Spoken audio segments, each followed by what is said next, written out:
Bonjour à tous et bienvenue au Social Show propulsé par Isata, le rendez-vous des pros du numérique et des médias sociaux où à chaque épisode, un créateur de contenu nous transporte dans ses coulisses pour nous dévoiler tous ses secrets en lien avec la création de contenu de manière stratégique et récurrente. Mon nom est Francis Jeté, j'anime le podcast et je te souhaite bon show! Aujourd'hui, on va jaser de comment bâtir une communauté forte. Puis pour l'occasion, j'ai la chance de recevoir la première personne que je vais recevoir qui a déjà écrit un livre. J'ai nommé nul autre que Rachel Audimard. Rachel, comment ça va? Ça va super bien. Toi, Francis? Ça va très bien. Je suis content de te recevoir aujourd'hui et de pouvoir plugger ton livre, hein, Sociable. Un livre que tu as lancé cet automne. Fait que c'est fraîchement sorti des presses. Et on va jaser entre autres de ce livre-là. Puis dans ce livre-là, ton objectif, c'était pas juste de parler de gestion de communauté en tant que telle, mais aujourd'hui, on va parler de justement l'aspect gestion de communauté, vu qu'on s'adresse à une clientèle cible qui parle de création de contenu puis de médias sociaux. Donc, on va vraiment se baser là-dessus. Mais avant qu'on lance la conversation, j'aimerais ça peut-être que tu prennes le temps d'expliquer aux gens peut-être ton parcours. Qu'est-ce qui t'a amené à écrire le livre Sociable? Écoute, avant de sauter dans la description, moi, ce que je veux tout de suite faire pour commencer, Francis, nous autres, moi, j'ai la chance de te connaître depuis longtemps. On a eu l'opportunité de faire une entrevue comme ça il y a quelques années, alors que j'étais sur place à C2 Montréal. J'ai pris le temps de la Ouais. réécouter. Et puis, ce que je trouve marquant, de un, c'est tous les deux notre évolution de carrière, même si elle a été quand même fulgurante, puis on a réussi à accomplir des choses ensemble qu'on n'aurait probablement pas imaginé dans cet enregistrement-là. On est quand même les deux mêmes personnes, fait que je tiens à dire que c'est un réel plaisir de te reparler. C'est vrai. Puis d'ailleurs, je vais le mentionner dans l'intro, puis je l'ai oublié, mais tu es la première personne qui a deux apparitions au Social Show aussi. Puis effectivement, que la première, quand tu avais participé à la première saison, ça c'était en 2018, là, parce qu'il y a eu un long hiatus avant que je relance le Social Show. Mais on avait parlé à cette époque-là des groupes Facebook, parce que c'est toi qui es derrière, c'est toi qui as lancé, c'est toi l'instigatrice du groupe des pros du numérique puis des médias sociaux. Donc, fait que c'est toi qui avait lancé ça. Puis c'était à ce moment-là, le groupe venait juste d'être lancé, puis il y avait eu une montée fulgurante en popularité, puis on avait été chercher vraiment beaucoup d'abonnés. Donc, c'est le sujet de cet épisode-là. Puis encore aujourd'hui, on revient un peu sur ce sujet-là, mais là, on va rentrer un peu plus en détail. On ne sera pas dans une Yes. plateforme de manière spécifique, mais on va vraiment rentrer dans la notion de communauté. Fait que, ah ouais, tu fais Non. très bien de... C'était un bon, une bonne mise en bouche. Non, écoute, Yes. oui, il y a justement en 2018, j'avais fondé la communauté des pros, les professionnels des communications numériques du Québec. Dans le temps, on avait un autre nom, on s'appelait les professionnels du web et des médias sociaux du Québec. Mais avec le temps, on a réalisé, avec le nombre d'abonnés, c'est drôle, tu fais allusion à la croissance fulgurante là, dans ces premières semaines, ces premiers mois-là de la communauté. Dans ce temps-là, on était tous sous le choc parce qu'on avait réussi à accueillir, je pense, un petit peu plus que 1000 personnes. Aujourd'hui, en 2023, 5 ans plus tard, on va atteindre très bientôt 13 000 membres. Fait que ça démontre justement, avec cette croissance-là, cette évolution-là, notre industrie, elle a accueilli de plus en plus de rôles, de titres, de responsabilités différentes. Certains rôles qui existaient même pas il y a comme 5 ans, si Ouais. on pense notamment là aux prompt engineers, les ingénieurs de prompt pour l'intelligence artificielle, par exemple, on pensait pas du tout à ça, c'était pas dans nos rétroviseurs. Fait que cette croissance-là, cette évolution-là de la communauté, c'est cool parce que justement, ça fait un parallèle à mon parcours professionnel. Si j'ai choisi de créer cette communauté-là il y a 5 ans, c'était parce que je me lançais à mon compte. Ça fait environ 1 an à ce moment-là, 2 ans que je travaillais à mon compte en tant que solopreneur. Puis qui dit solopreneur dit solitude. J'avais besoin de m'entourer de professionnels, justement, avec qui je pouvais geeker sur les sujets, justement, en lien avec les médias sociaux, en lien avec les réseaux sociaux, tout ce qui touchait au web. Puis je m'étais joint à quelques communautés, puis oui, on avait des sujets intéressants, puis on commençait à se connaître très bien, mais parfois, tu sais, ça allait dans des directions dans lesquelles je me sentais pas trop confortable. Puis je voulais vraiment qu'on se relève comme communauté, fait que est née la communauté des pros. Mais tout ce qui touche la création de communauté, je te dirais que ça a jamais vraiment été ma profession jusqu'à les 10 dernières années. Moi, ça a commencé comme passion. J'ai commencé à joindre et à créer des communautés virtuelles dans les années 90, en 1996 plus particulièrement, avec les BBS, les Bulletin Board Systems. J'avais découvert une façon de confronter mon anxiété sociale, le fait que je savais pas trop comment interagir avec les jeunes. Dans ce temps-là, j'étais adolescente, j'avais énormément d'anxiété sociale, d'angoisse même. Fait que mon père m'avait présenté ça. Et puis, je tombais en amour. Fait que ça fait maintenant comme 30 ans que je fais de la gestion de communauté. Puis pendant ce temps-là, même si j'avais eu un rêve d'être écrivaine, puis d'écrire des séries télévisées, je m'étais un peu cherchée, puis je me suis introduite dans le monde des agences de communication marketing au début des années 2000. Donc, ma carrière vraiment a été façonnée dans les agences de communication, tout ce qui est branding, marketing, publicité, même à venir le plus tard dans les années, dans la fin des premières décennies des 2000, tout ce qui touchait le marketing numérique aussi.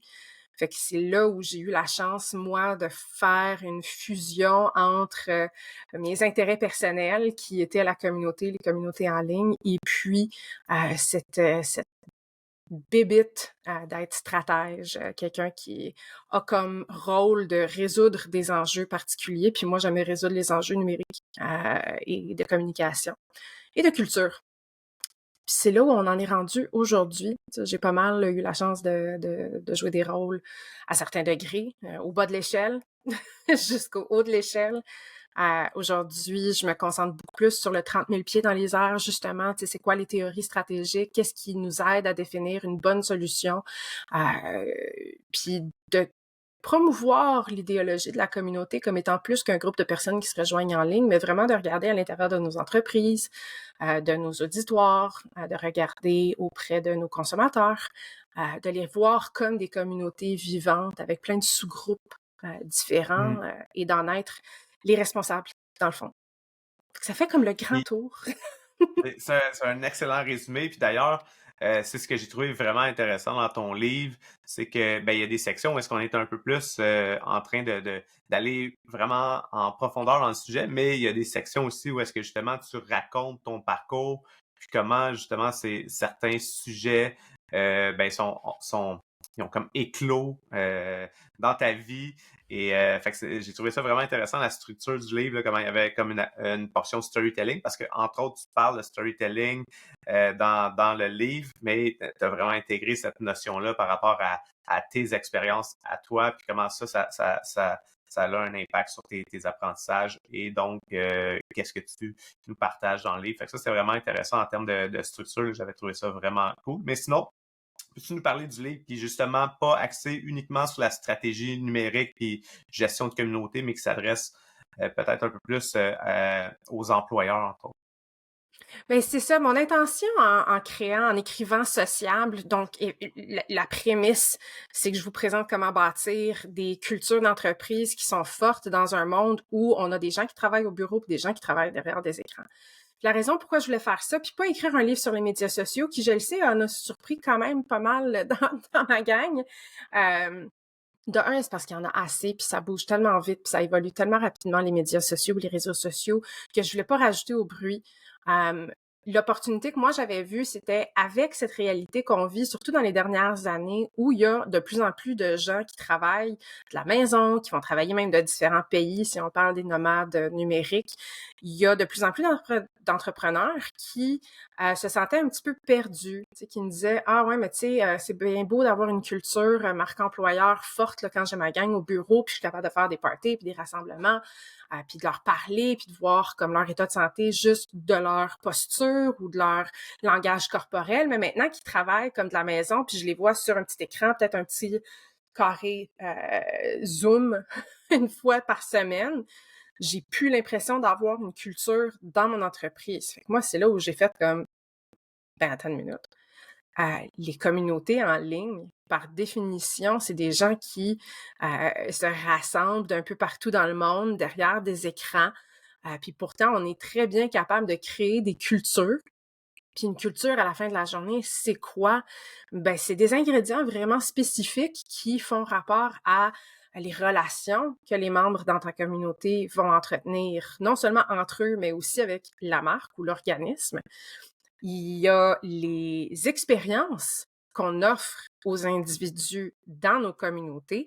Puis quand on parle d'une expérience, que ce soit un groupe d'intérêt comme, disons, les Jedi Knights qui se rejoignent en ligne justement pour soit créer des histoires ou partager des moments dans des événements particuliers, des intérêts. Mais dans une entreprise, souvent, on va plutôt parler d'expériences de collaboration, de célébration, des occasions de socialisation aussi. Troisième degré d'une culture, ben, on parle surtout des histoires qu'on se partage. Puis ça, en numérique, tu sais, surtout en communication numérique, on a l'habitude de raconter des histoires, de créer du contenu, de vouloir faire du blog, des vidéos, des podcasts. Tu sais, c'est quelque chose qu'on maîtrise bien.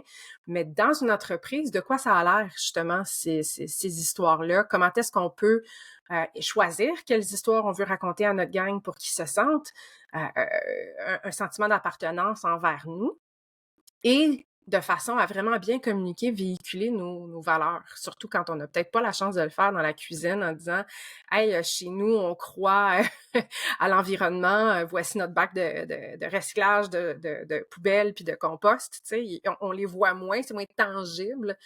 Puis le dernier, bien sûr, puis c'est le plus important dans le contexte du monde hybride, ben, c'est les espaces dans lesquels on se rassemble. Dans une entreprise, normalement, c'était physique. On se voyait au bureau ou des fois quand on faisait des événements où on allait chez des clients ou peu importe, on se voyait en personne. Mais de plus en plus, c'est virtuel. Ben, une plateforme socio-numérique, un outil comme Slack ou Teams, c'est un espace de rassemblement. On se rassemble juste différemment. Fait qu'avec le livre, je voulais vraiment présenter ces 4 notions-là pour aider pas juste les gestionnaires d'entreprise, mais aussi les gestionnaires de communautés qui ont de plus en plus de besoins. Je pense il n'y avait pas beaucoup de lecture sur la stratégie de communauté. C'est encore une notion, puis on le voit, toi et moi, dans la communauté des pros, puis dans d'autres communautés, que c'est des notions qui sont encore un peu intangibles. C'est quoi la différence entre un gestionnaire de communauté et un gestionnaire de médias sociaux? C'est des débats, des conversations qu'on a fréquemment. Ouais, Fait que ben c'était vraiment justement, mon intention. ouais, puis ça, je trouve que c'est un sujet qui est hyper intéressant et pertinent à aborder parce que il y a les deux termes qui sont interchangeables. Là. Souvent, on appelle ça un gestionnaire de communauté, puis des fois un gestionnaire de médias sociaux, puis des fois les gens qui gèrent les médias sociaux, c'est pas justement des gestionnaires de médias sociaux, et c'est une portion de leur travail. Ils font ça parmi tant d'autres tâches. Peux-tu nous expliquer c'est quoi la différence exactement? Puis tout de suite après, là, on va rentrer dans c'est quoi la différence entre un média social et un réseau social, parce que ça aussi, on t'a entendu beaucoup le dire là, depuis le début de l'épisode. Là, fait que je veux qu'on revienne là-dessus, mais d'abord, peut-être Ouais. nous définir la différence entre un gestionnaire de communauté et un gestionnaire de médias sociaux. Fait que déjà, à la base, dans gestion de communauté, on met l'emphase sur le mot communauté. Puis une communauté, c'est quoi? Oui, c'est un groupe de personnes qui sont définies pas juste par un espace-temps physique, mais par des intérêts, par des sujets, par des intentions, des interactions qu'on peut avoir. Fait qu'on est détaché d'un espace particulier. On peut avoir une communauté qui est présente dans plusieurs espaces virtuels autant que physiques. Dans un contexte, bien sûr, d'une communauté en ligne, bon, ben, notre espace, ben, les virtuels, c'est des outils numériques qu'on utilise. Mais il y a plusieurs communautés qui existent qui dépassent les frontières numériques, qui vont nécessiter différents styles d'interaction, différentes sortes d'expériences sur plusieurs dimensions différentes. Fait qu'un gestionnaire de communauté, vraiment, ce qui le différencie, c'est que cette personne-là va se concentrer sur les relations entre les membres de la communauté, peu importe les espaces, les expériences ou les histoires qui sont racontées. Tandis que gestionnaire de médias sociaux va vraiment se concentrer sur tout ce qui est les plateformes et les fonctionnalités de médias sur lesquelles il y a un aspect d'interaction sociale. Puis je fais vraiment la nuance, c'est justement te dire, bon, c'est quoi la différence entre les médias sociaux, les réseaux sociaux. L'explication la plus simple que je peux donner aux gens, c'est de visualiser les deux mots, les deux termes, médias sociaux et réseaux sociaux. Ensuite, enlevons le mot social à la fin des deux. Qu'est-ce qui nous reste? Ben, t'as média et t'as réseau. Est-ce que c'est la même chose? Non. Un média, c'est de la diffusion de contenu et d'histoire, tandis qu'un réseau, c'est un groupe de personnes. Fait que déjà là, dès qu'on voit la nuance entre les deux types de plateformes, on réalise tout d'un coup qu'il y a certaines nuances. Je veux pas dire des grandes différences fondamentales, là. Il y a quand même des similarités dans la façon qu'on va gérer, qu'on va concevoir les interactions ou les expériences pour nos différents membres. Mais ça change pas qu'un média, on est en mode de diffusion, c'est une relation qui est plus verticale, où le diffuseur a une relation envers l'auditoire et l'auditoire a une relation envers le diffuseur. Et avec l'aspect social, ben, l'auditoire peut interagir entre eux. Mais il n'y a pas cette notion-là nécessairement que l'auditoire, ben, elle interagit sans le diffuseur. Le média, c'est la relation principale qu'elle a. Du côté des réseaux sociaux, c'est une relation beaucoup plus horizontale, où on voit les interactions, les relations qui ont lieu directement entre les membres et on peut enlever la personne qui est, disons, responsable de la communauté. Puis il va quand même y avoir, même s'il va y avoir des différences, là, il va quand même y avoir des interactions particulières. Je donne l'exemple justement des Disney Adults. Okay? Disney, oui, c'est un média, mais la communauté des Disney Adults, les adultes qui, eux, s'entraident, communiquent, ont leur communauté où ils s'organisent, ils font des événements ensemble, ils vont vivre l'expérience ensemble, ils ont un langage, ils ont des codes, même de la façon qu'ils s'habillent ou les produits qu'ils achètent, c'est très spécifique au groupe en tant que tel. On s'entend. Si on enlève Disney, on perd un petit peu la magie de cette communauté-là. Fait qu'il y a quand même un rôle à jouer au niveau de la marque. Mais le groupe n'a pas besoin que Disney organise les interactions, ils s'organisent eux-mêmes. Fait que c'est juste un exemple. Fait que nous, quand on regarde nos communautés différentes, on doit se poser la question, est-ce que c'est des gens qui consomment des contenus qu'on diffuse ou est-ce que c'est des gens qui, eux, créent des relations entre eux de façon autonome? Puis là, on va être capable de tout de suite voir, bon, ben, c'est quoi notre rôle, c'est quoi notre responsabilité envers eux autres. Il y a plein de choses après ça qu'on est capable d'établir comme priorité stratégique. Ouais, puis qu'est-ce que je trouve intéressant, moi, dans la nuance entre un réseau social et les médias sociaux, c'est surtout aussi l'évolution où on est rendu sur les plateformes comme Facebook, Instagram, TikTok. Puis TikTok, lui, c'est vraiment, il ne se considère pas du tout comme un réseau social. Eux autres, c'est vraiment une plateforme d'entertainment. Donc, eux autres, ils sont vraiment plus positionnés comme un média. Oui. Mais on voit que les plateformes comme Facebook et Instagram copient de plus en plus ce modèle-là. Là, sur Instagram, par exemple, on est rendu à peu près à 40% du contenu qui provient plus de l'algorithme et des recommandations. Et donc, ton réseau, les gens avec qui tu connectes, puis les pages, les comptes d'entreprise avec lesquels tu connectes, tu les vois de moins en moins. Tu vois de plus en plus du contenu média, justement. Donc, on est vraiment dans cette transformation-là. Puis on sent un peu la même Puis ça chose fait du côté de la partie, gestion de communauté. puis ça fait partie, je pense aussi, du désenchantement que les générations commencent à avoir de plus en plus envers les médias sociaux, justement. Tu sais, c'est un buzz présentement dans les médias, le délestage, pas le délestage, mais comme le fait que les gens quittent les plateformes médias sociaux de plus en plus, même avec Facebook, il y a un désenchantement. Tu sais, originalement, Facebook, là, son intention, c'était d'être un réseau social pur. C'était littéralement un livre virtuel, un album téléphone quasiment qui te permettait d'entrer en contact avec tes amis du collège, de l'université. Ça a évolué de ça. De plus en plus avec le temps, dès que Facebook a pris la décision de faciliter la publicité des pages, là, tout d'un coup, on a vu la différenciation entre les profils Facebook qui demeuraient des fonctionnalités d'un réseau social versus des pages Facebook qui étaient de plus en plus des médias en tant que tels où tu pouvais consommer du contenu.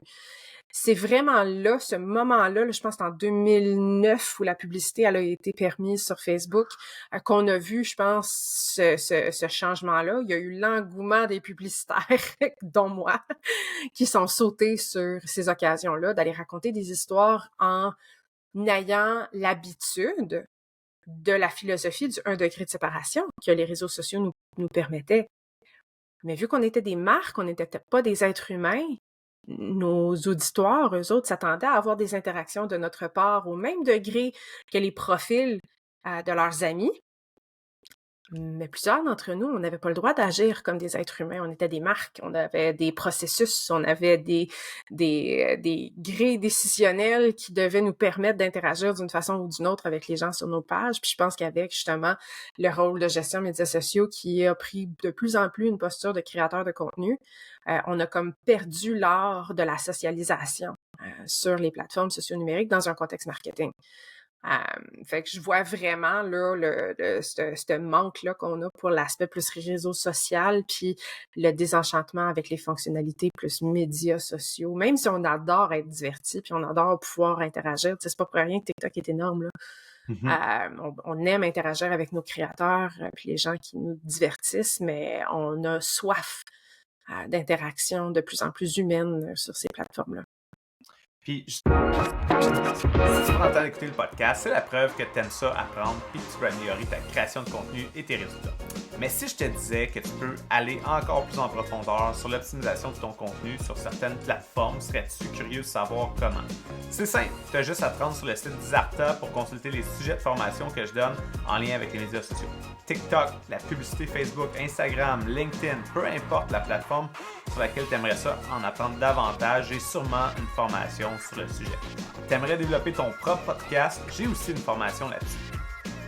Puis ça, c'est juste mes formations à moi. Il y a une foule d'autres formations données par des experts d'autres domaines, que ce soit en lien avec le marketing numérique ou plein d'autres sujets fascinants qui vont t'aider à propulser ta carrière. Visite formation.isarta.com pour consulter le calendrier des formations et t'assurer de réserver ta place. Merci à Isarta de commanditer le podcast Le Social Show. Je sais pas si c'est comme moi, mais perso, ce qui m'allume le plus en marketing numérique, c'est vraiment l'aspect stratégique et créatif, pas l'aspect technique. C'est vraiment ça qui m'a allumé la première fois que j'ai entendu parler du CMS québécois RubberDuck. Fini les mises à jour et les bugs de plugins. Fini de chercher des développeurs web pour mettre à jour ton site chaque fois que tu veux faire des modifs. Fini de te perdre dans le code pour intégrer tes pixels et tes outils de tracking statistiques. Si tu travailles avec des entreprises de services ou des clients qui ont besoin d'un site vitrine qui se montre comme un jeu d'enfant, RubberDuck, c'est la solution parfaite pour toi. Tu as besoin de créer un site bilingue? Pas de problème, tu peux facilement modifier les pages franco et anglo en même temps. En plus de ça, c'est eux qui s'occupent du support si tes clients ont des bugs techniques. Qu'est-ce que tu veux de plus? Un chèque? Ben imagine-toi donc que RubberDuck offre en plus des ristournes aux professionnels du marketing et aux agences qui développent des sites web pour leurs clients. Visite rubberduck.io/essai pour tester la plateforme gratuitement pendant 14 jours. Un gros merci à l'équipe de RubberDuck de commanditer le podcast. De retour avec notre invité. D'ailleurs, en lien avec ça, il y avait une statistique récemment que j'ai vu passer là, dans une étude par rapport aux tendances 2024. Je pense que c'était sur l'étude de Hootsuite qui disait que justement, qu'est-ce qui fait qu'une marque est mémorable aux yeux des consommateurs? C'est cette interaction-là. Donc, c'était la stat numéro 1. Plus de 51% des gens, je pense, disaient qu'une marque qui est mémorable, c'est une marque qui prend le temps d'interagir avec sa communauté. Donc, ça, je trouvais ça quand même très intéressant parce que justement, à la place d'être juste en mode audience, comment on fait pour créer cette communauté-là de manière stratégique? Ben, tu mets le doigt sur un des plus gros points, c'est justement cette notion-là de réciprocité, d'interagir avec nos auditoires, les gens qui prennent le temps de commenter, même les trolls. Tu sais, c'est drôle, j'avais participé à un panel plus tôt cette semaine, justement, où j'ai demandé à la salle, qui sait qu'est-ce que c'est un troll à la fin de la journée quand on enlève la version dictionnaire urbaine numérique là, de ce que c'est aujourd'hui? Tu sais, d'où est-ce que ça vient? Puis à la fin de la journée, le mot troll nous provient justement des histoires féeriques. Un troll était un genre de Kremlin qui habite sous un pont, puis que son rôle, c'est de faire peur à tout le monde qui essaie de traverser son pont, ou de lui jouer des tours, ou de juste lui faire vivre un mauvais quart d'heure. Mais ce qu'il définit, c'est qu'il est caché sous son pont. Il y a un pont qui le protège, tout comme nos écrans nous protègent aussi. Mais il y a un rôle à jouer, ce troll-là. C'est un être humain à la fin de la journée, c'est pas à moins que ça soit un bot qui soit programmé pour te faire chier. Normalement, c'est un être humain qui a des émotions, qui vit peut-être quelque chose, qui réalise peut-être pas, qui est en train de te troller. Fait que cette notion-là d'interagir est super importante, mais à la fin de la journée, ce qu'on aime, c'est pas interagir avec les gestionnaires de communauté des différentes marques. On aime interagir avec une personnalité claire. Tu sais, puis je pense que c'est ce qui définit Maxi, c'est ce qui définit Hydro-Québec. Puis on les connaît, les gestionnaires, les équipes derrière, et on le voit très bien que oui, même s'il y a un certain degré des personnalités de ces gestionnaires-là qui injectent, qui infusent ou influencent la façon que la marque elle interagit sur les plateformes, il y a quand même une personnalité super distincte. Tu sais, on pense, oui, je le dis tout de suite, il y a la similarité entre le fait que les deux utilisent une personnalité qui est plus humoristique, puis qu'il y a peut-être un certain humour sec aussi. Si vous voulez comprendre pourquoi les Québécois on aime ça, il y a le Code Québec qui a été écrit par Jean-Marc Léger qui vaut vraiment la peine. Puis on creuse dans le fait que l'humour sec fait partie de nos codes linguistiques. Donc, quand une marque reflète notre personnalité, ça nous envoie un signal d'appartenance. Ça nous active les neurones miroirs, ça nous fait dire « Hey, il me ressemble ». Et qui nous ressemble, nous rassemble. Donc, je pense que c'est pour ça qu'il y a un engouement pour ces marques-là. On le voit aussi récemment avec Canac. L'équipe derrière Canac ont choisi d'y aller avec un sens de l'humour qui est un petit peu plus sec, qui met le talk in cheek pour aller briser un petit peu les stéréotypes là, de leurs consommateurs, qui ont ils ont réalisé que c'était pas le consommateur type, ou plutôt stéréotype. Donc, ça leur a permis d'aller briser leur propre code un petit peu, mais il y a quand même un certain degré de personnalité, de cohérence puis de constance dans la façon qu'ils publient, mais aussi qu'ils interagissent avec tous les différents sous-groupes de leur communauté. Tu sais, c'est pas juste sur les médias sociaux qui sont de même, c'est dans leur publicité, c'est sur leur site web, c'est même dans les magasins. Tu sais, quand on parle de briser le mur de briques puis d'avoir une vraie expérience culturelle hybride, ben c'est est-ce que notre personnalité en ligne est la même si je viens dans ton magasin? Est-ce que je vais avoir ce certain degré de positivisme, de cynisme, le petit goût de l'humour dans le service à la clientèle que je vais obtenir derrière le comptoir? T'sais. C'est souvent là où des fois on va pas croire les marques où l'expérience elle est différente selon les différents points de contact qu'on va avoir. Tu sais, c'est juste une stratégie médias sociaux qui a une certaine personnalité puis que c'est pas du tout la même expérience, la même personnalité qu'on ressent dans les autres points de service. Il y a un manque d'authenticité, puis ça, les gens le savent. Dès qu'ils vivent l'expérience passée, le côté médias sociaux, ben là, tout d'un coup, il y a un certain désenchantement, puis on y croit plus. La rhétorique, elle est entièrement brisée. Puis, mettons pour une marque, parce que l'humour, c'est facile hein, de tomber à côté, soit du bord que c'est plate ou du bord que ça passe mal. Fait que la ligne est C'est vraiment super mince. subjectif. La C'est ça. ligne est vraiment mince quand on est dans l'humour, donc Puis c'est pas tout le monde qui est drôle, puis c'est pas toutes les marques qui sont drôles non plus. Là. Je suis pas en exactement. train de dire à tout le monde d'aller être drôle. Tu sais, au contraire, on peut regarder une marque comme Bien chez soi, qui est un organisme ici au Québec qui offre des soins à domicile pour des soins de compassion à domicile. Donc, tout ce qui est, tu sais, penser au service que le CLSC peut vous offrir à la maison, vous aider à prendre votre douche, faire le ménage, vous occuper de vos enfants quand vous êtes en train de confronter une partie moins le fun de la vie, comme la maladie ou le manque d'autonomie. Leur personnalité, elle est très ancrée justement dans la compassion, dans l'empathie, la sympathie, d'aller offrir des services qui vont rassurer les membres de communautés différentes, tu sais, puis ils le savent. La façon dont on s'occupe de vous, tu sais, ils appellent leurs employés des bienveillants, puis des bienveillantes. C'est pas des employés. Puis c'est avec un B majuscule, ce qui, pour eux, connote un certain degré de standard, qui veulent s'assurer que tous les gens qui viennent à leur emploi reflètent ce standard-là. Donc, si tu viens chez nous et tu me prodigues des soins, tu m'accompagnes, tu m'assistes, ce type d'interaction-là, mais ça donne à être exactement le type d'interaction que j'aurais si j'interagis avec toi sur leur compte Facebook ou via LinkedIn même pour tout ce qui est leurs besoins de recrutement. Et c'est exactement le même type de service que j'obtiendrais si j'appelais la ligne téléphonique d'information. Fait que cette cohérence-là, cette constance-là dans la personnalité qui est très propre à la marque, qui reflète ses valeurs, qui reflète sa vision, qui reflète sa mission. My God, on dirait que je suis stratège de marque.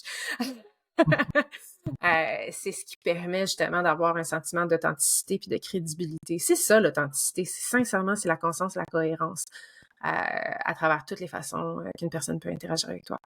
C'est drôle parce que l'authenticité, c'est un buzzword un peu ces temps-ci parce qu'on parle de l'importance de créer du contenu UGC, de justement très authentique, un peu qu'est-ce qu'on voit sur TikTok, donc beaucoup Mhm. d'authenticité aussi. Puis c'est drôle justement, je travaillais avec en accompagnement avec euh, un organisme récemment, puis quand je parlais avec la gang, puis juste les anecdotes qui me parlaient de à- comment ils interagissent avec leurs membres dans la vraie vie. Puis là, sur les médias sociaux, c'était ultra sérieux, un ton super Mhm. sérieux, super bien écrit. Puis là, il y avait un énorme clash. Puis là, on se demandait pourquoi ça fonctionnait pas. Puis là, on a fait ressortir les valeurs de l'entreprise. Puis dans les valeurs de l'entreprise, il y avait entre autres là, je cherche le terme en français, mais être bold. Hein? Ouais. Mais ça se ressentait vraiment pas sur les médias Hmm. sociaux, alors que C'était trop dans comme les... safe pour rester dans Ah la oui, même tout à langue. fait. Et c'est là qu'on voyait justement ce clash-là Ouais. énorme. Tu as parlé tantôt de bienveillance. Ouais. Il y a un autre terme aussi que tu utilises dans ton livre qui est la compassion. Là, quand tu as parlé de compassion, j'ai trouvé ça vraiment intéressant parce que là, tu as ajouté un mot, tu as dit c'est une émotion, mais qui est Mhm. stratégique. Donc, c'est quoi Mhm. ça, une émotion stratégique?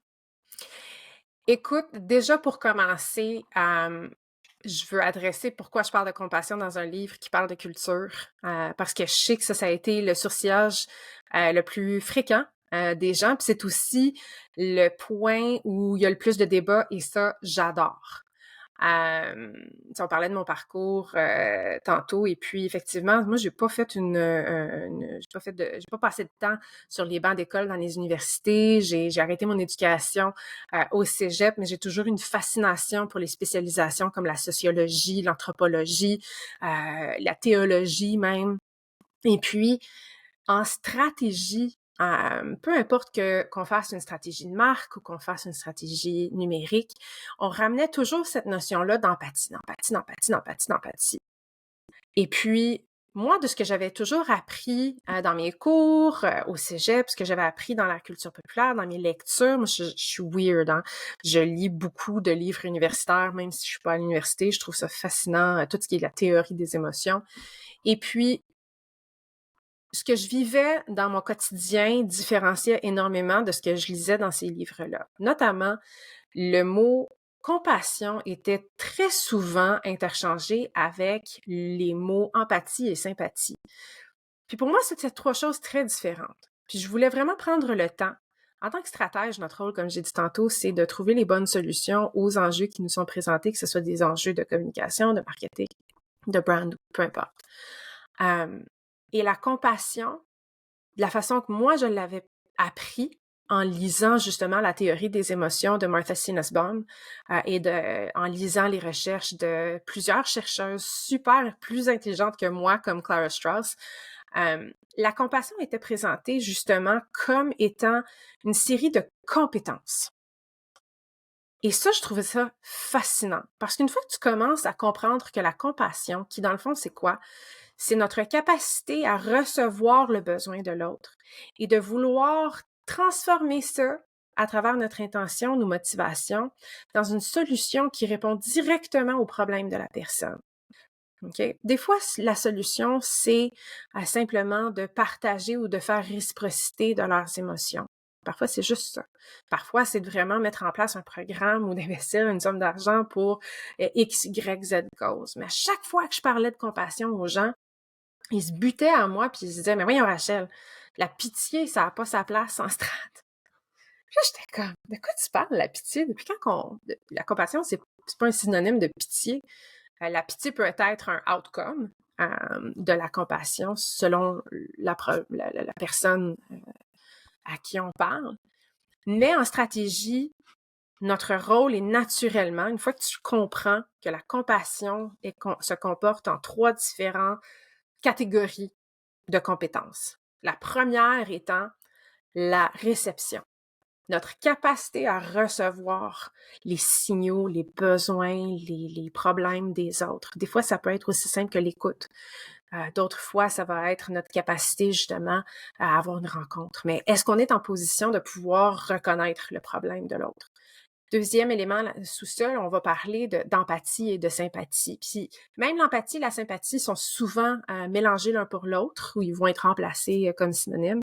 Mais ce qui différencie la sympathie, selon plusieurs chercheurs, surtout plusieurs psychologues, puis même en regardant l'étymologie latine et grecque des deux mots, empathie, c'est la capacité de pouvoir ressentir en nous ce que l'autre ressent. C'est super individuel, c'est physique, c'est est-ce que toi tu me racontes une histoire de la fois où tu t'es pété l'orteil sur le coin du lit, puis moi tout d'un coup je sais exactement comment ça sent ça, puis j'ai comme tu vois je l'ai dit, puis j'ai eu des frissons, puis comme mon corps a été capable de mimiquer la douleur dont tu me parles, même si je me suis pas cogné l'orteil pendant que tu me parlais de l'histoire, mais mon corps a été capable d'empathiser avec toi. Puis ce qui différencie ça de la sympathie, c'est que je suis capable de comprendre ce que tu me racontes. Je suis peut-être pas obligée de le ressentir physiquement. Dans le livre, je donne l'exemple d'une personne qui me raconte une histoire par rapport à une rupture amoureuse vraiment destructive. Puis moi, dans ma vie, mais j'ai pas vécu, heureusement, de rupture amoureuse destructive, mais je suis capable de comprendre à travers des similarités, des parallèles que j'ai peut-être vécu, la détresse dont tu me racontes. Fait que ça, c'est comme la première partie. C'est la capacité de recevoir, de ressentir, puis de reconnaître ou de comprendre le problème d'autre ou le besoin d'autrui. La deuxième partie, c'est celle qui m'excite le plus en stratégie parce que c'est justement la partie qu'on oublie le plus souvent, c'est l'énergie. Puis l'énergie, ce qu'on veut dire par ça, c'est l'intention qu'on a. Tu me racontes ta rupture amoureuse, je sympathise avec toi, je comprends ce que tu me dis, je te pose plein de questions, on va plus en profondeur là-dessus. Et là, tout d'un coup, j'ai comme une intention et une motivation. Donc, j'ai le temps, j'ai l'argent, puis je décide, sais-tu quoi, il faut que je fasse quelque chose pour t'aider à te sentir mieux. Et ça, cette deuxième partie-là qui est fondamentale, même en strat, nous, en tant que gestionnaires, soit de médias sociaux ou de communauté, tu sais, souvent, on apprend plein de choses, on a des super de gros insights, puis bang, on tombe tout de suite en tactique, mais on prend pas le temps de regarder, OK, c'est quoi l'argent qu'on a à investir dans les campagnes qu'on veut faire? C'est quoi le timeline qu'on a? Qui sont les personnes que j'ai autour de moi qui peuvent m'aider à mettre en place la stratégie que je veux pouvoir créer pour répondre aux problèmes de ma communauté. T'sais. Souvent, c'est oublié dans nos phases stratégiques.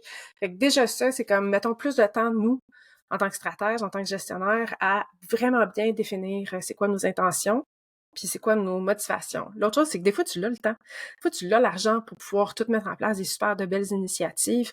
Mettre ton C-suite en haut, là, tes présidents, vice-présidents, tes exécutifs, eux autres, ça fait pas partie du tout de leurs intentions dans leur plan stratégique de l'année. Toi, ta campagne médias sociaux qui va aller générer plein de reach puis améliorer votre positionnement stratégique, ben c'est parce que là, présentement, cette année, ils ont vraiment plus besoin d'augmenter puis de faire de croissance en termes de chiffres de vente, de revenus. On n'est pas à la même place. Puis c'est souvent là où on doit backtracker. Troisième élément, c'est là où on commence à parler de tactique, justement. Fait que c'est quoi les solutions qu'on peut mettre en place dans une stratégie? Puis on va parler d'action, on va parler d'interaction, de transaction, même de réaction. Tu sais, souvent, on va parler d'un plan de crise où on va parler d'un arbre décisionnel qui est nécessaire dans une grosse organisation pour quand on veut justement répondre à un consommateur sur notre page Facebook, ben qu'est-ce qu'on peut lui dire s'il nous amène un problème? Fait que ces trois grandes nuances-là, à la fin de la journée, quand j'ai mieux compris c'était quoi la compassion basée sur la vision des sociologues, des psychologues, puis j'ai comparé ça à la gestion des opérations. J'ai comparé ça au CX, UX, qu'on est très habitué à dire, tout ce qui est Customer Experience en web. C'était la même chose. Ouais. C'était un cadre stratégique. Et là, tout d'un coup, on réalise la compassion. C'est pas juste une émotion du tout. C'est des compétences stratégiques et ça débloque Je pense pour plusieurs gens qui ne se considèrent pas stratégiques, qui ne se disent pas stratèges, là, tu as le pouvoir d'une vraie stratégie. Et donc, la compassion, c'est stratégique entièrement. Donc, en d'autres mots, ta compassion te permet non seulement de comprendre ta clientèle cible, mais en plus de ça, dans ta stratégie, de lui apporter des solutions concrètes. Et Absolument. c'est là que souvent on parle d'amener de la valeur à notre audience. Mhm. Et c'est là que dans la valeur, ben c'est pas juste de créer du contenu qui est intéressant puis qui est divertissant, mais c'est comment justement on amène du contenu dans notre stratégie Mhm. qui va avoir cet impact-là d'aider pour vrai. Mhm. Donc, dans la portion, comme tu dis, dans l'énergie, dans l'intention, ben oui, c'est de créer du contenu avec une intention, justement, que ça apporte de la valeur, puis que cette valeur-là, ben c'est pas juste d'informer, mais c'est vraiment Mhm. d'aider pour vrai. Oui, Est-ce puis que je même des comprends? fois, notre rôle, tu sais, je pense à un média, justement, qui, tu sais, choisissons une de nos chaînes québécoises préférées. Tu sais, leur rôle est potentiellement, prioritairement, de nous divertir. Donc, si ton intention est de divertir et tu veux créer du contenu qui va aller répondre à un besoin très clair, par exemple, disons les suiveux d'OD, qui veulent en savoir encore plus sur les différents participants, qui veulent aller dans le potinage, puis veulent voir ce qui est arrivé à 3 heures le matin entre les deux, les deux tourtereaux. Là, tout d'un coup, on voit que le rôle de la plateforme médias sociaux est d'être un média complémentaire à l'histoire qui est racontée sur une chaîne de diffusion linéaire. T'sais, donc, c'est possible que vous, dans votre cas, votre intention, c'est de divertir, c'est pas d'informer ou c'est pas de répondre à un problème plutôt qu'un désir. Mais encore une fois, comme tu dis, la compassion, c'est toute la première phase de vraiment bien comprendre, c'est quoi le désir, le besoin de nos auditoires, de nos communautés, à proprement dit. Ça va nous aider à trouver vraiment le type de création qu'on veut faire ou le type d'interaction, de solution pour ne pas dire tout le reste qui tombe sous la solution. Puis tu as parlé des quatre types de solutions, donc tu as l'action, la réaction, les interactions, les transactions. Euh, dans ces quatre éléments-là, est-ce qu'encore une fois, c'est très linéaire ou on peut partir de un des quatre, par exemple? 100%, absolument. Tu sais, je pense que ça va revenir à c'est quoi la mission de l'entreprise ou de l'organisme que vous avez. Tu sais, on revient à l'exemple de divertissement. Tu sais, si on se dit, bon, ben OK, parfait. Dans le contexte de notre plateforme socio-numérique, quelle sorte d'action est-ce qu'on veut mettre en place pour nos différents auditoires? Là, on pourrait voir, bon, ben on veut faire de la publication, de la diffusion de contenu complémentaire. On veut faire un répertoire de nouveaux mots que vous allez entendre à notre émission que vous avez peut-être jamais entendu avant. Tu sais, on est capable de définir des actions très claires. Euh, on pourrait aussi identifier des interactions qu'on veut créer. Donc là, des interactions, ça peut être soit avec les participants dans l'émission, ça peut être avec le régisseur, ça pourrait être avec Jay du Temple, par exemple, parce que moi, je suis encore Team Jay. Ou ça peut même être entre les auditoires, les membres de l'auditoire ensemble. T'sais, quelle sorte d'interaction bénéficierait ou créerait, continuerait à livrer sur ce sentiment d'appartenance-là on fait partie du inside gang, you can't sit with us, comme ils disent en Mean Girls, c'est qui ceux qui vont vouloir s'asseoir avec nous autres parce qu'on continue à popotiner là, sur la même chose. On peut aussi identifier, comme j'ai dit tantôt, j'avais donné l'exemple des réactions, mais des transactions particulièrement, c'est là où on peut parler d'un échange de valeurs. Puis un échange de valeurs, ça peut être, oui, monétaire, ça peut être, je veux faire un drive to web pour que tu ailles sur mon site web pour acheter le produit ou télécharger mon livre numérique ou peu importe c'est quoi la transaction qu'on veut faire, mais ça peut aussi être une référence. Ça peut être une demande de bénévolat. Ça peut être une levée de fonds. Il y a comme plein de... À la fin de la journée, qu'est-ce que toi, tu as besoin de recevoir comme transaction pour générer une valeur équitable et réciproque dans ce qu'on fait? Si c'est une business, on s'entend, tu veux générer des revenus. Si tu es un OBNL, tu veux générer des dons. Si tu es un média, tu veux générer des écoutes. C'est comme... Fait que c'est quoi la valeur pour toi? Puis quelle sorte de transaction tu peux et tu dois mettre en place parce qu'à la fin de la journée, nos missions sont tout de même des missions capitalistes. Mm.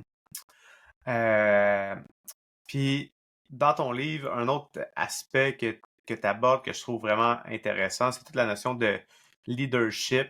Puis au-delà du leadership, c'est comment avoir un leadership qui est sociable. Qu'est-ce que tu peux nous définir un peu, c'est quoi du leadership sociable? Oui. Le leadership, il y a tellement de styles de leadership qui existent auprès de nos différentes entreprises. Il y a des livres et des livres et des livres qui ont été écrits par rapport au style de leadership. On peut penser par exemple au style autocratique, qui est la personne qui est en charge dicte ce qu'elle veut qu'on fasse, puis on va dans cette direction-là. Il y a le style plus démocratique, qui est le leader ou la leader qui est en place veut s'assurer qu'elle va avec la voix populaire de ses employés avant de prendre une décision. Il y a le style de leadership qui a été popularisé récemment, le leadership conscient, donc quelqu'un qui est beaucoup plus, pas dans une approche spirituelle autrement dite, mais une qui est beaucoup plus consciente de son soi ainsi que des besoins plus humains de son équipe. Et puis, il y avait un style de leadership particulier qui m'intéressait, mais que je trouvais qu'il était quand même incomplet dans un contexte de culture hybride. Puis ça, c'était le leadership serviteur. Puis avec tout ce qu'on a couvert en termes des dimensions culturelles, qui sont les relations, les expériences, les histoires et les espaces, et tout ce qu'on a touché en termes d'une approche de compassion stratégique, pour moi, le style de leadership qui fitait dans les deux, il manquait cette notion d'hospitalité. Puis pour moi, l'hospitalité, j'ai passé du temps à travailler en événementiel, à organiser des événements. Je raconte l'histoire dans le livre, justement, d'un des patrons que j'ai eu qui avait cette vision de l'hospitalité. En fait, j'ai eu plusieurs patrons qui ont eu une vision de l'hospitalité qui était fort intéressante. Les deux ont travaillé à l'ITHQ, ont étudié à l'ITHQ en passant. Fait que si vous cherchez une étude complémentaire bien intéressante, ça vaut peut-être la peine de faire un saut là-dedans, même si vous avez un background en admin. Puis pourquoi je dis ça? C'est parce quand on est en mode d'hospitalité, on veut vraiment prêter une attention, un souci du détail par rapport à comment est-ce qu'on accueille les gens dans nos espaces. Puis ceux qui entendent le mot espace vont se rappeler que la quatrième dimension culturelle d'une communauté, c'est les espaces, les environnements dans lesquels on se rassemble.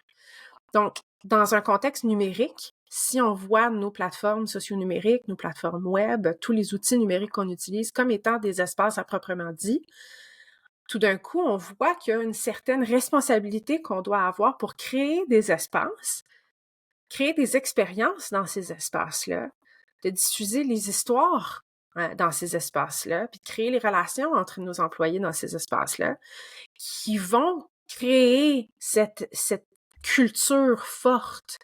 Puis c'est pas n'importe qui peut voir ça s'ils n'ont pas cette vision de ces 4 ingrédients primordiaux-là. Donc, un leader sociable ou une leader sociable, pour moi, est quelqu'un qui est capable de faire preuve de servitude, donc de s'assurer, pas juste de répondre aux besoins de ses consommateurs ou de ses stakeholders ou de son conseil d'administration, mais aussi de regarder les besoins de ses employés. Comment on peut créer justement ou améliorer les expériences de nos employés qui travaillent à la maison, qui ont peut-être des raisons pour lesquelles ils travaillent de la maison. On n'est plus dans la pandémie, là. Il y a des raisons pour lesquelles il y a des entreprises qui ont fait le choix de travailler à distance. Donc, comment est-ce qu'on est capable de décider de quelle sorte d'expérience qu'on veut mettre sur place? Ça va directement influencer nos décisions stratégiques dans nos plans stratégiques. Donc, la notion de servitude mélangée à la notion d'hospitalité est pour moi le style de leadership qu'on va voir vraiment émerger de plus en plus alors que les entreprises vont investir beaucoup plus d'énergie dans leurs expériences, autant virtuelles que physiques, pour toutes leurs différentes communautés puis les sous-groupes dans ces différentes communautés-là. C'est vraiment intéressant. Il y en a plusieurs qui se démarquent déjà. Puis je partage plein d'exemples justement dans le livre, mais on peut parler justement de WorkLeap, anciennement connu sous le nom de Gsoft, qui mettent beaucoup d'attention, beaucoup d'énergie à vraiment créer une culture, vu qu'ils ont une équipe qui est décentralisée, qui travaille un petit peu partout et qui ont pris le choix de se dire, écoute, on va prêcher pour notre paroisse. On crée des outils qui aident les entreprises à mieux comprendre et mieux entendre les besoins de leurs employés, à mieux outiller leurs employés pour bien faire leur job. Ben nous, on va s'assurer d'offrir la même expérience à nos employés. Donc, ils ont vraiment fait des belles initiatives. Ça vaut la peine d'aller les découvrir. Il y en a de plus en plus à tous les jours. Ils évoluent, ils ajustent. Fait que pas juste se baser sur ce que j'écris dans le livre. J'ai comme l'impression que c'est déjà désuet. Tellement qu'ils évoluent puis qu'ils font des choses rapidement. Puis ce leadership sociable-là que tu parles un peu plus comme dans le cadre d'une entreprise, comment on peut l'intégrer à une stratégie sociale ou numérique? Mhm.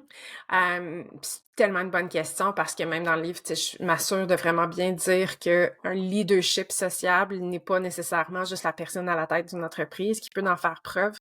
Donc, une gestionnaire de communauté, une gestionnaire médias sociaux peut également faire preuve d'un leadership sociable.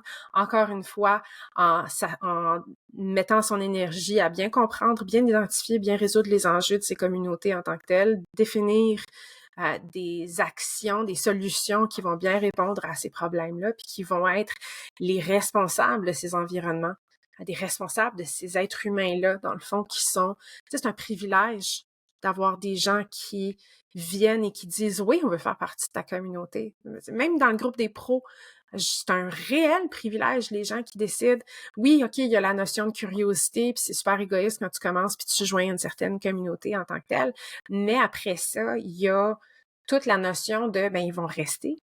Est-ce qu'ils vont interagir? Est-ce qu'ils vont engager avec les questions des membres, dans notre cas, dans le groupe des pros, vu qu'on est un groupe de pratique?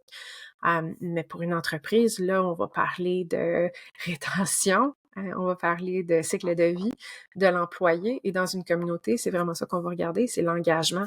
Est-ce que c'est des membres actifs ou c'est des membres inactifs?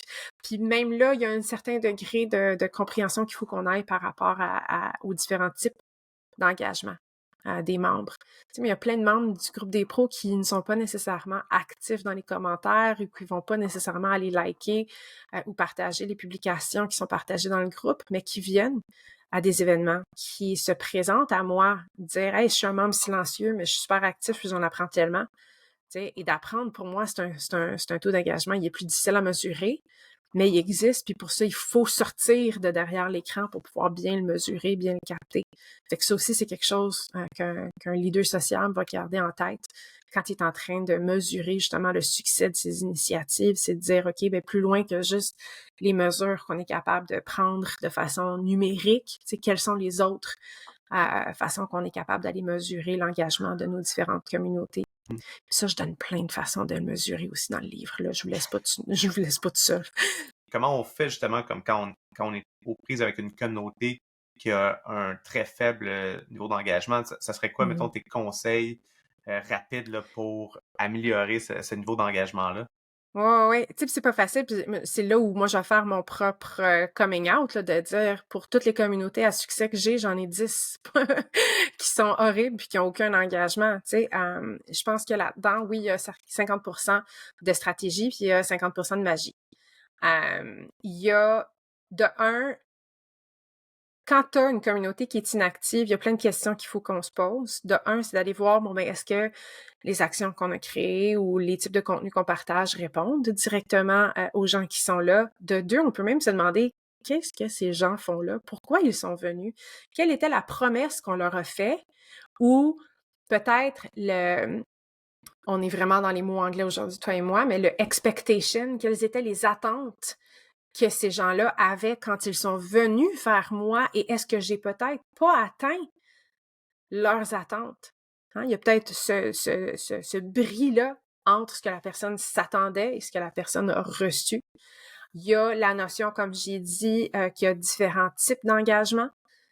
Fait que si une personne ou un stratège ou un gestionnaire médias sociaux ne se concentre que sur les mesures d'engagement classiques, traditionnelles, / de vanité, qui sont combien de likes, combien de partages, combien de commentaires est-ce que j'ai eu, puis qu'on regarde pas tout ce qui est plus intangible comme étant, ça c'est une des choses que moi j'aime beaucoup faire dans le groupe des pros par exemple, c'est je vais aller regarder, bon ben, combien d'emplois ont été trouvés, combien de gens aident régulièrement les autres, combien de personnes posent plus d'une question dans la communauté. Ça, c'est pas des statistiques que Facebook me donne. Ça, c'est des statistiques qu'il faut que moi-même j'aille faire du travail pour aller les dénicher, d'aller les sortir. Il faut que je les aie identifiés dans mes propres KPI ou mes Key Performance Indicators, les indicateurs de performance clés.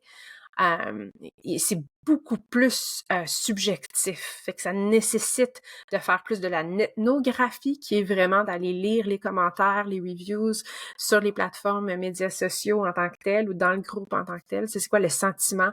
C'est quoi? Est-ce que les besoins ont été comblés? Dans le groupe des pros, si la personne a posé une question, est-ce qu'elle a eu réponse à sa question? Est-ce qu'elle a résolu son problème? Ça, pour moi, c'est un beaucoup plus grand indicateur de succès que juste hey, aujourd'hui, j'ai eu 25 questions qui ont été posées. Mm. Oui, mais dans ces 25-là, combien de ces gens-là ont eu réponse, ont résolu leurs problèmes? Est-ce qu'on a atteint la promesse de notre groupe, dans le fond? Oui. Ce que j'appelle souvent, moi, le qualitatif, au-delà du quantitatif, c'est le qualitatif Exact. des interactions qu'on a Exact. tendance à oublier. Fait qu'on se concentre sur les chiffres, puis là, on se pose des questions sur ces chiffres-là, mais d'aller creuser le qualitatif qui découle de ces chiffres-là aussi est quand même un élément clé. Puis il y a la dernière question qui est comme la plus inconfortable, mais la plus importante, c'est de dire, ben, est-ce que les gens ont vraiment besoin de ta communauté? Mhm. Puis c'est tough, celle-là, à se le poser, parce que des fois, on va vouloir créer une communauté parce que c'est un buzzword, ou parce que ton boss te l'a demandé, ou parce que il y a comme plein de raisons X, Y, Z de vouloir créer une communauté en tant que telle. Puis c'est une question que moi-même, je m'étais posée dans la publication de mon livre. Je voulais créer une communauté, puis j'ai réalisé avec le temps que c'était pas nécessaire aujourd'hui. C'est peut-être nécessaire dans quelques semaines, mais pas aujourd'hui. Il n'y avait pas d'engagement. Les gens n'avaient pas lu le livre encore. Il y avait comme plein de facteurs clés qui faisaient en sorte que le type de contenu que j'étais en train de partager n'était pas aligné avec les besoins. Fait que ça m'a donné la clarté d'esprit de dire, OK, c'est pas non, c'est juste pas maintenant. On va y finir, on va faire pause, puis on va relancer la communauté. Et je le sais, c'est pas facile de relancer une communauté, surtout grâce aux algorithmes. Mm. Les algorithmes, c'est des mathématiques. Ils vont strictement regarder, il n'y a personne qui regarde. Le programme va aller créer une valeur pour ta communauté basée souvent sur tout ce qui est quantitatif, pas qualitatif. Fait que, tu sais, c'est comme, oui, mais comment qu'on fait pour gagner quand Rachel, Francis, vous nous dites, soyez plus qualitatif dans vos facteurs clés, mais que là, l'algorithme est quantitatif avec le L'algorithme, qualitatif, il n'y en a pas de quantitatif. compassion. C'est ça. Ceci dit, avec le temps, hein, on est déjà en train d'émuler certaines choses. La minute que les programmeurs vont réaliser que la compassion, c'est un cadre stratégique, je vous le dis, regarde, merde, on va se faire avoir par les ordinateurs. Mhm. Notre humanité va être copiée. Ouais, on s'en va vers là. Ben, là, on parle un peu de plateforme. Justement, on va rentrer dans la petite section des petites questions rapides et claires. Donc, justement, on a parlé beaucoup d'espace. Toi, ça serait quoi, mettons, ta plateforme préférée si on s'éloigne un peu plus des espaces tangibles, puis on va plus vers les espaces numériques? Ouais. Tu sais, c'est sûr que pour moi, la plateforme socio-numérique parfaite n'existe pas encore. Parce que pour moi, c'est un mix d'échanges de valeurs clairs, de capital social clair. C'est vraiment ancré sur les relations. C'est je me rappelle encore de la magie des années 90 puis les premières plateformes socio-numériques. Puis je trouve que ça manque aujourd'hui. On est très dans le chaos des différentes fonctionnalités. Puis on a comme perdu la raison de plusieurs de nos plateformes socio-numériques. J'ai eu la chance d'en faire plusieurs. Tu sais, c'est sûr que ceux vers lesquels je me retourne plus fréquemment, c'est parce que l'échange de valeurs, elle est là. Je vais tout de suite dire que j'ai quand même un certain désenchantement envers Facebook dans la version qu'elle est aujourd'hui, mais que j'y suis très fréquemment. De un, parce que j'ai la communauté des pros, donc je veux souvent être présente. Mais de deux, j'ai développé une addiction envers cette plateforme-là. J'essaie de m'en défaire. Ça va beaucoup mieux ces jours-ci. J'aime aussi beaucoup LinkedIn. Je trouve qu'il y a beaucoup d'améliorations qui pourraient être faites, mais le fait que ce soit un réseau social en tant que tel qui est vraiment ancré sur le partage de connaissances, le partage d'opportunités, il reflète beaucoup plus mes valeurs à moi, mes valeurs professionnelles. Donc, je m'amuse là-dedans, mais les fonctionnalités pourraient être améliorées de beaucoup, je Ouais, trouve. à quand le retour des groupes sur LinkedIn? Tu vois, ils sont jamais partis, mais je pense qu'ils ont jamais vraiment bien été, l'expérience utilisateur a jamais vraiment été aussi le fun que les Facebook Groups, sincèrement, qui pour Ouais, moi sont encore meilleurs. Puis là, je sais que je vais en froisser, mais je trouve que c'est mieux que Discord. Puis, écoute, il y a plein de plateformes, mais j'ai j'ai joué un petit peu dans Discord pendant un bout de temps, puis c'est vraiment les utilisateurs qui font cette différence. ouais, Fait que ça me rappelait beaucoup le temps de pas CompuServe, mais MMRC. Fait que je voyais ça, puis ça me ramenait de la nostalgie, mais non, c'était comme trop pour moi, ça nécessitait je devais passer trop de temps sur la plateforme pour vraiment pouvoir en tirer profit dans ces communautés-là. mmh, Puis c'était plus aligné avec mon besoin de pouvoir déconnecter puis contrôler la quantité de temps passé sur ces plateformes-là. Instagram, je suis juste pas moi, je communique tellement mieux par écrit. Je suis pas une personne qui communique bien sur TikTok. J'ai essayé. J'aime consommer, mais je suis pas capable peut-être un jour, je vais y arriver. J'ai besoin de producteurs, j'ai besoin d'une équipe pour y arriver parce que oui, c'est le fun, mais tout faire moi-même, ça... ouais, Je suis too old for that, comme on dit. Fait que... Puis moi, écoute, ma plateforme préférée pendant très longtemps, c'était Twitter. Feu Twitter. Euh, Ce que ça va devenir X n'a rien à voir avec ce que c'était. Donc, je suis en période de deuil pour ce que c'était. Mais en même temps, tu sais, je dis ça, mais j'ai une certaine curiosité. J'ai hâte de voir par où Musk et son équipe vont amener cette plateforme-là, surtout en connaissant son expertise puis sa vision de créer une plateforme plus économique qui s'apparente à WeChat. Fait que je suis super mmh, curieuse de voir ce que ça va être. C'est quelque chose qu'on n'est pas habitué en Amérique du Nord. Fait que je pense qu'il y a une certaine résistance envers ça. Puis peut-être une fois, ça va être lancé comme il faut, de la façon qu'il voulait que ce soit, puis qu'il ait réussi à faire une gestion du changement qui est alignée avec les besoins des utilisateurs. Peut-être que j'y retournerai, mais pour l'instant, ça ne reflète pas du tout mes désirs. Je suis beaucoup plus sur Threads ces ouais, jours-ci. J'aime beaucoup Threads. Je trouve que là, ça va rechercher plus l'expérience originale de Twitter que j'avais, puis la ouais, simplicité de onboarding. Je veux dire, oh my God, ça, c'est le ouais, rêve là, d'avoir ouais, un onboarding aussi simple que ça. Puis qui est surprenamment pas mon auditoire Instagram ni mon auditoire Facebook. C'est vraiment un auditoire à lui seul. Il y a certains membres qui, oui, sont là-dessus aussi. Mais non, il y a quelque chose de magique de ouais, j'aime Threads. beaucoup, Très long Threads. comme réponse, mais Ouais, on a une chance, on était dans la section éclair. Euh, une application ou un outil qui est essentiel à ton workflow quotidien. oh my God. C'est fou parce que j'écris tellement ces jours-ci que c'est vraiment Google Docs /Pages Mhm. /Word. Euh, mais sinon, Asana, tu peux pas sortir la gestionnaire de projet de mon corps. Fait que je l'aime. Et Que- Calendly, faut pas que Calendly, j'oublie Calendly, ouais, c'est comme... Calendly, ouais, quand même.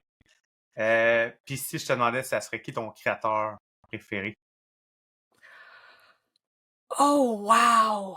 Um, qui est mon créateur préféré? Écoute, elle est tough celle-là parce que ça dépend à quelle Rachel tu parles. Si tu parles à la stratège, Martin Lindstrom est embarqué sur les médias sociaux style vidéo récemment. Martin Lindstrom, si vous ne le connaissez pas, c'est un PhD en neuromarketing. Il est fascinant. Marty Neumeyer aussi, qui s'est mis là-dedans, lui, beaucoup plus au niveau, c'est lui qui a écrit Brand Gap, Zigzag, tout ça, fait que les autres sont venus, fait que ce côté-là, il mixait énormément. Mais du point de vue divertissement, j'en ai tellement que ça vaut même pas la Hmm. peine d'en choisir un. Hey, Rachel, merci vraiment beaucoup d'être venue partager euh, vraiment ta connaissance, toutes tes expériences, surtout avec les communautés, puis comment bâtir des communautés fortes. Fait que merci pour ça. Où est-ce que les gens peuvent en apprendre plus sur toi ou comment ils peuvent acheter ton livre? Écoute, la ressource la plus simple, c'est www.lasociable.com. C'est aussi là où vous allez pouvoir trouver sur toutes les plateformes socio-numériques, c'est Rachel _l'associable sur la majorité des plateformes, sinon une variation de près de ça. J'ai essayé de garder ça clair pour ma marque. Mais c'est pas mal là, vous allez pouvoir trouver tout. Le livre Sociable, bâtir une culture d'entreprise forte dans un monde hybride est disponible dans toutes les librairies, surtout votre préféré, Go Local, si vous avez la chance. Sinon, c'est aussi disponible dans Chapters Indigo, autant que sur Amazon, sur mon site web. Il est disponible pas mal partout, en version physique ainsi qu'en version numérique, et j'espère bientôt en version audio. Oh! Ouh. Je Oh! travaille là-dessus. Petit dévoilement. Très cool, très cool. Merci beaucoup, Rachel, pour ton précieux temps. Merci à toi, Francis. Merci d'avoir pris le temps d'écouter l'épisode au complet. J'espère que tu as appris plein de choses. Si oui, n'hésite pas à partager avec un ami ou un collègue qui est dans l'industrie de la création de contenu, des médias sociaux, des coms, du marketing. Et un merci particulier à Isarta, toute la belle équipe de Isarta qui propulse le podcast, mais avec qui aussi j'offre plein de formations. Tu vas en savoir plus sur toutes les formations que j'offre en lien avec les médias sociaux, la création de contenu, la publicité en ligne. N'hésite pas à aller visiter le site web isarta.ca. Une autre chose qui pourrait t'aider, c'est de découvrir toutes les manières que je peux t'accompagner. Donc, j'offre de l'accompagnement personnalisé, du coaching, des consultations éclairs et finalement, je t'invite à visiter mon site web pour en savoir un peu plus sur la machine à contenu, qui est un outil que j'ai développé pour t'aider avec ta création de contenu de manière stratégique, planifiée, structurée. Dans la machine à contenu, tu as une boîte à idées, tu as une section pour t'inspirer, tu as une section pour planifier ton calendrier de contenu, des listes de best practices pour chacun des formats de contenu. Va voir la machine à contenu sur mon site web francisjeté.ca. Je ne retiens pas plus longtemps. Merci beaucoup, puis on se dit au prochain épisode.